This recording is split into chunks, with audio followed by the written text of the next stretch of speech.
आणि आज पत्रकार परिषद घेऊन ज्या पद्धतीनं त्यांनी आकांड तांडव केला, इतका जर स्पर्धा परीक्षेचा अभ्यास केला असता केंद्रीय लोकसेवा आयोगाचा, तर या देशाला एक अभ्यासू कलेक्टर मिळाला असता, हा देश सिंगापूर झाला असता, हा देश अमेरिका झाला असता, हा देश भ्रष्टाचार मुक्त करण्याचा जो त्यांचा विडा आहे, इतक्या पद्धतीचा आकांड तांडव अजितदादा आणि पार्थदादांबद्दल करून जाणीवपूर्वक बदनाम करण्याची जे काही कोणी आकाने त्यांना सांगितलं असेल, तो आका नेमका कोण हे आता शोधणं मला असं वाटते क्रमप्राप्त आहे. ए वांग्या, जोपर्यंत तुझा आका या महाराष्ट्रात सत्तेत आहे तोपर्यंत हा महाराष्ट्रच काय, हा भारत बी भ्रष्टाचार मुक्त होत नाही. काय म्हणलं, युपीएससीचा अभ्यास करायचा मग अभ्यासू भेटला असतं वगैरे वगैरे.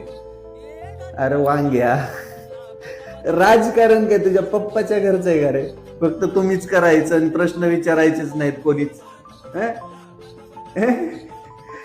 म्हणजे कधीपर्यंत, म्हणजे डॉक्टर कधीपर्यंत म्हणलेत की तू बरा होशील? असं काय काय म्हणतायत नेमकं? विचारलंय ना? नाही सांगितलं. मी सांगू का, तू कधीच बरा नाही होणार, कधीच.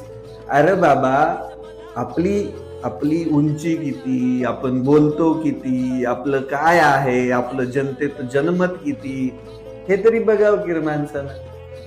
का उगा आपल्या पक्षाने दिलंय पद म्हणून किती बी रेटायचं.